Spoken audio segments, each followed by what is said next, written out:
whether or not I actually deserve to have people watch me or not.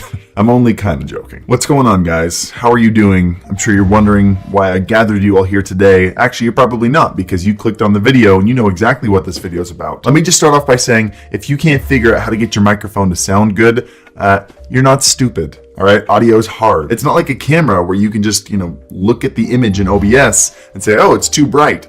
Let's turn it down a notch. Audio is just this invisible thing, and sometimes it just sounds bad. And there's nothing on screen telling you why. But you guys know I do a lot of videos on cameras, and I do videos on social media strategies and lenses and all these different things. Not a lot of you know that when I was in college, I actually studied sound recording technology. That was what my degree, didn't finish for reasons, but that's the field I was in, was music and sound recording technology.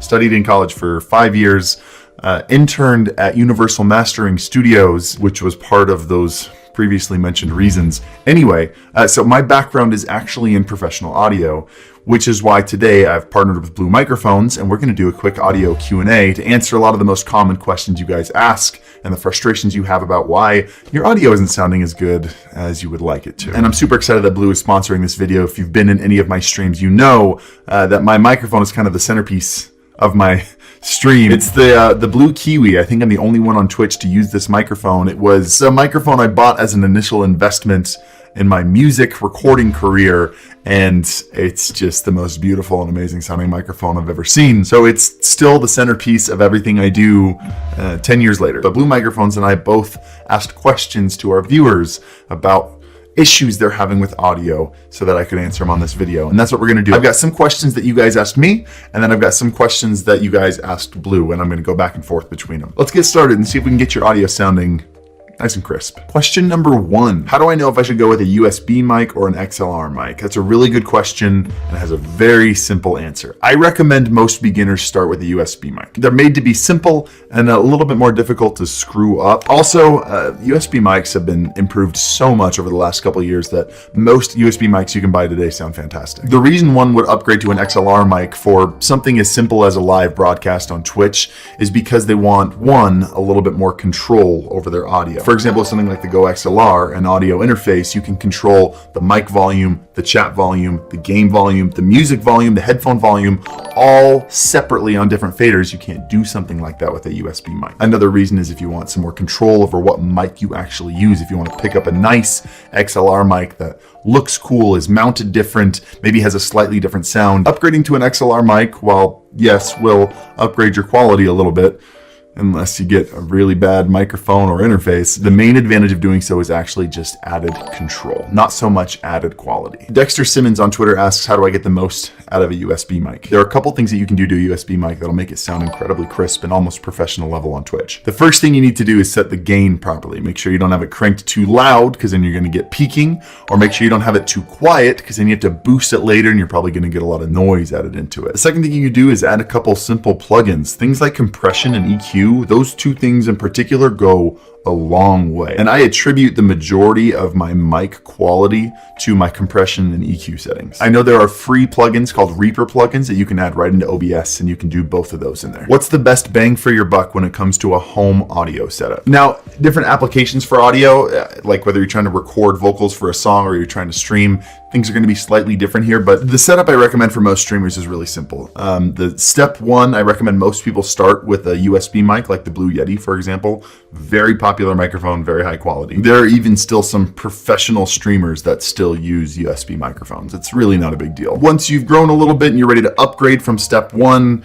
the more professional level that I recommend is something like a Go XLR, which is an interface designed for streamers that gives you a ton of control, as well as those plugins built right into it, like a EQ and compression, a noise gate. So anything you need for professional audio, and combine that with, let's say, $100 microphone. The one I usually recommend in my videos, also owned by Blue, is the Blue Ember. It's a $100 condenser mic. It sounds fantastic. Generally on Twitch, because of the nature of audio going on in there, once you pass $100 for a microphone, you don't really notice much of a difference anymore. A $100 and a $300 mic are going to sound pretty much the same. So yeah, those are my two beginner and advanced setup suggestions. Luxury Sedan says, I cannot get my keystrokes to stop coming through into my audio. I either gate out my voice or I gate down enough for my voice and I still get keystrokes and my keyboard isn't even clicky. Yeah, that's a big question I get. How do you get noises around you to not come into your microphone?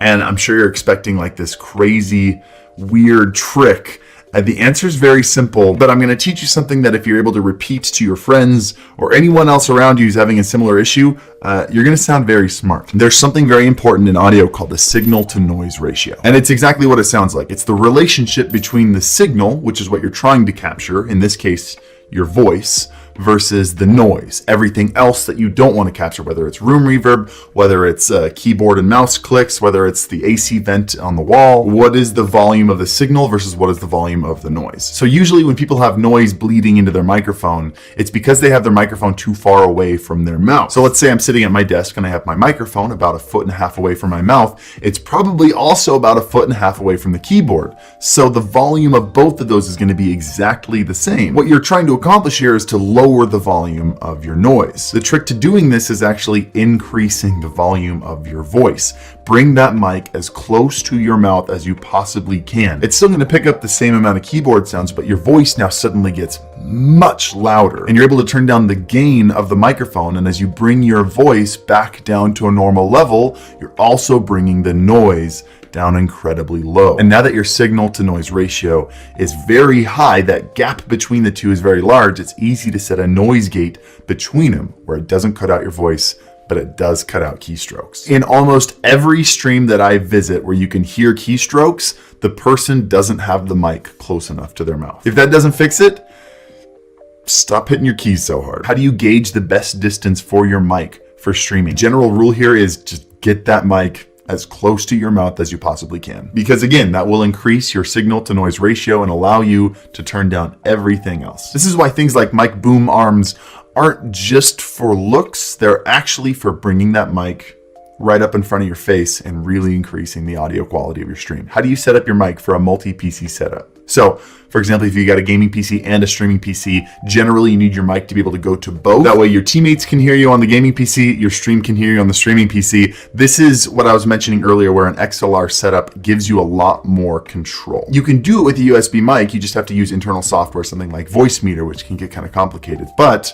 I did it for a while, it's possible. I have a whole video, a 2PC audio masterclass, because otherwise this question will last us like 20 minutes. Just know that if you want a 2PC setup and you don't want to rip your hair out, something like a Go XLR and the Blue Ember is probably the best suggestion I can give you. Sean Red asks, what's an alternative when you can't afford acoustic foam?